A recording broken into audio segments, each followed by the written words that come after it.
introduce our moderator. This is Dr. John Shook. He is the Vice President for Education Research and Senior Research Fellow at the Center for Inquiry in Amherst, New York. He is also a Research Associate in Philosophy at the University of Buffalo.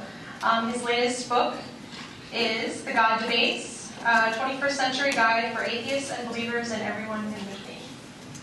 There's more information about the book outside. Thank you. Thank you. All right.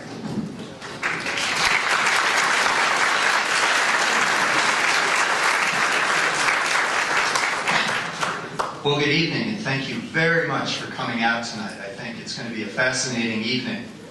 We have two marvelous debaters with us tonight. It's my honor to introduce them both, and then I'll briefly describe the debate format that's going to go on until about 8:15, at which point you'll be able to ask your questions. There are two microphones here, and we'll just simply take as many questions as we can, switching back and forth between the microphones, indicate who you're addressing your question to, and be sure you're asking a question as briefly as possible.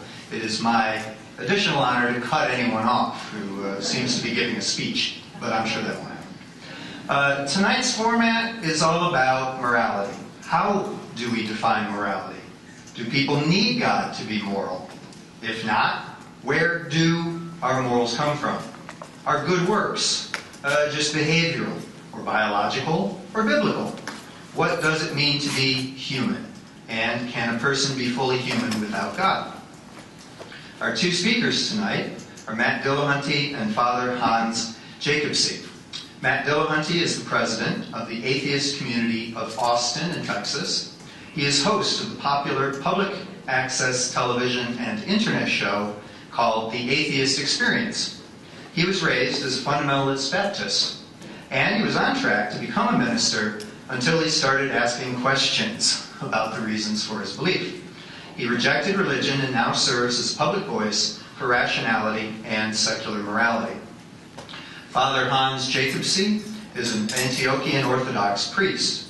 He administers the website Orthodoxy Today, and he heads the American Orthodox Institute. Father Hans is convinced that Orthodox Christianity has an important part to play in the American moral renewal.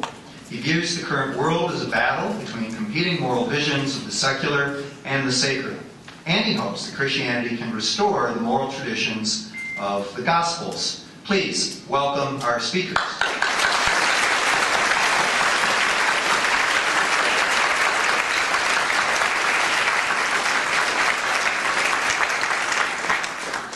Finally, a sketch of the format tonight, and then we'll get started.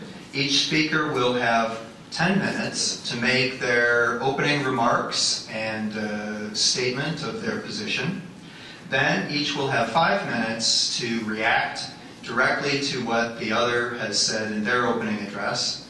Then there'll be a brief period where each will have an opportunity to address some new question that has occurred to them to the other, and the other may reply, and then we'll switch. The other one will ask a question, and the first one will reply. That'll go fairly briefly because we're going to then proceed to a final closing statement by each of 5 minutes, and I have cards here to remind them when they need to be done. At about 8:15, the formal debate will be over, and then, as I said, we'll proceed to the question and answer. So let's get started. The first speaker by toss of the coin is Matt Dillahunty, who now has 10 minutes to make his opening remarks. Thank you all for attending. I'm not going to waste a whole bunch of time thanking you, but I really do appreciate the fact that everybody came out for this and the groups that got together to put this event on. Morality is often an overwhelming and complicated topic, and I think personally that this need not be the case. It's often muddled by seemingly insoluble moral dilemmas, and this is unlikely to change in the near future, and I have no illusions about being able to solve this problem tonight, even if either one of us fundamentally changes our position at the end of the debate, and how likely is that? What we're talking about tonight, though, is the source of morality. From what do we derive our values, and by what method do we make moral assessments? This sort of cuts to the heart of the issue and allows us to spend less time debating perhaps specific moral dilemmas and more time investigating the common ground and where we differ and why, and is there any potential solution to this. And actually, the topic isn't the source of morality. It was listed as the source of human morality. And when I was first told this, I immediately latched onto that distinction and planned to point out that humans aren't the source of porpoise morality or dog morality, and therefore I was going to claim victory by the human adjective in front of it, that clearly humans are the source of human morality. And I realized very quickly that not only was this wrong and incorrect, but that I had uncritically stepped into a trap of a hidden assumption that leads directly to moral relativism. And I am not a moral relativist. It's important to recognize those types of errors, to identify where we make assumptions and where we buy into things that we probably shouldn't, where we have colored the nature of the question such that we cannot reach an accurate answer. There is no human morality, there is only morality. Morality is an all-encompassing because there is nothing that cannot be assessed with respect to values. That assessment results in labeling something moral, immoral, or amoral. And the source of morality, I say, is reason. When I speak about morality, I'm referring to the method by which we derive and apply our values, both the core values and what we do with them. I spent the past 5 years discussing this subject and others on the TV show and podcast, but for the past year or so, I've been traveling the country speaking at universities and secular groups. Specifically, the title of the topic, which I don't know, some of you may have seen that particular lecture, was The Superiority of Secular Morality. In that time, I've run across frequent objections to secular morals, and I thought this might be a good time to quickly address just two of the more common ones. The first is this idea that secular morality borrows from religious morality. And it takes one of two forms. The first is that secular moral systems are simply recognizing some innate moral compass ostensibly put in there by God. And that's a nice assertion, but I'd argue that any internal moral compass that we have is a function of our position as both reasoning and empathetic creatures, and that it is in fact religion that co-opts the natural aspect of humans and adds to it this idea by means of explaining something that they at the time perhaps did not understand, why we are the way we are. And while that's a nice assertion and there's a possibility that it could be true, that is something that actually needs to be demonstrated.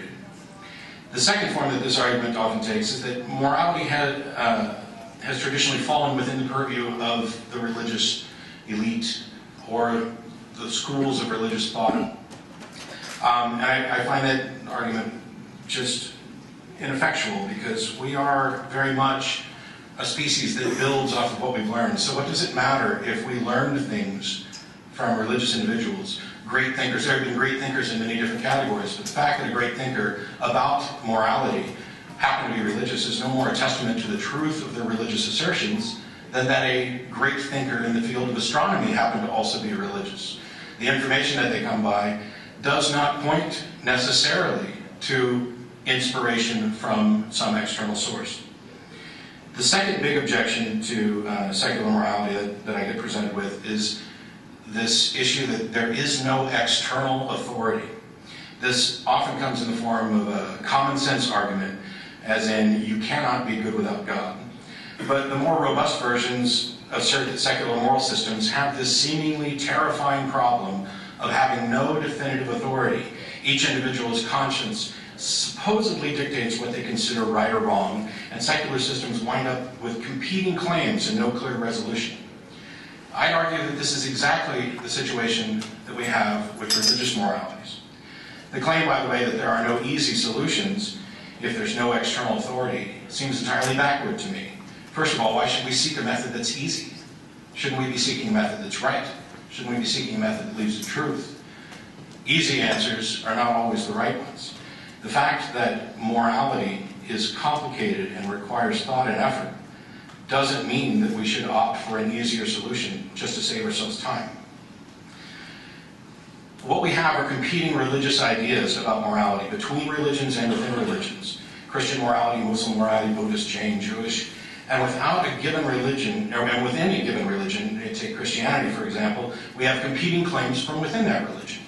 Clergy are not of any one mind about what their God want and often can't agree on how to interpret the messages of their sacred texts or the inspiration that they claim to get, especially when dealing with moral dilemmas that aren't explicitly covered by the text, and sometimes even when they are. Until some God actually comes forward and clearly and plainly informs everyone of exactly what its moral views are, we can't know. How could we know? Everything else is just pretense. And if some God actually does come forward and clearly and plainly inform everyone as to what its moral views are, what makes those views right? This has been addressed by the Youth for Dilemma and many objections, and the truth of the matter is that the individuals advocating religious moralities make two major unsupported assumptions. The first is that a God exists, and the second is that this God is perfectly moral. They're convinced that this solves a problem, though the solution cannot exist until the premises are demonstrated to be true. The dirty little secret here is that even if these were true, they're still irrelevant because we're the ones making decisions about what we consider moral, immoral, or amoral. This isn't a statement about each individual's opinion. This is just about the scope. We cannot do this beyond our ability to comprehend.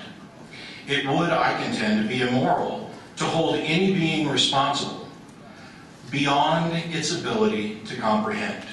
We generally already understand this. We teach our children, and we apportion responsibility in accordance with their comprehension. Would it not similarly be immoral, wrong, for some more advanced being who supposedly has a better moral understanding than us to hold us accountable to standards that we cannot comprehend? Clearly, there must be a demonstration of efficacy with regard to a path to truth. We're talking about morals. We're talking about what's right and wrong. We are making statements about reality, and we are making statements that are truth statements that have some value. Why do we teach our children? Because we understand that reason is the source of morality. I'm going to run short on time in order to get all this in. There's a section in the talk that I've given before where I contrast secular value systems and religious value systems. And I'll skip past that other than to say that the distinction is that one is internal and the other is external. One is about the data and results driven, and the other is about coercion, about convincing by means other than data, by an element of faith or whatever. That one is a robust system that is built as we progress, and the other is generally pre-built and incomplete. We are left on our own. Morality, if it's to mean anything, deals with how thinking beings interact and the impact their actions have on one another. These assessments can and should be the result of exploration, investigation, evidence, much thought, and healthy debate. Advocates of religious morality like to pretend that religious morality solves problems that plague secular moral systems. Not only are these problems not solved, they're not problems. Morality does not require a definitive external authority. It is the natural product of thinking, empathetic beings trying to survive and thrive while sharing resources. It is a truth to be discovered, not a rule to be disseminated. We have the tools we need, and we should continue to use them. We have a brain. We have the ability to reason. We have the ability to assess the consequences of our actions.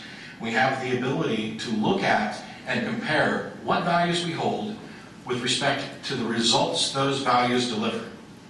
And when we find that either the core values are in conflict or that the results of any given core value is in conflict with desired results from other core values, we can then rewrite the core values. This is exactly what has happened. Many religious individuals and groups have modified their personal sense of morality away from the foundations of their religion, which in most cases remains unchanged, and they've realigned themselves with the values encouraged by secular progressives. They have, for all intents and purposes, adopted the views of secular systems of morality while clinging to the traditional foundation, rationalizing the conflict away with personal interruptions. They have, in a very real sense, adopted the secular moral system as a new external source for their morality.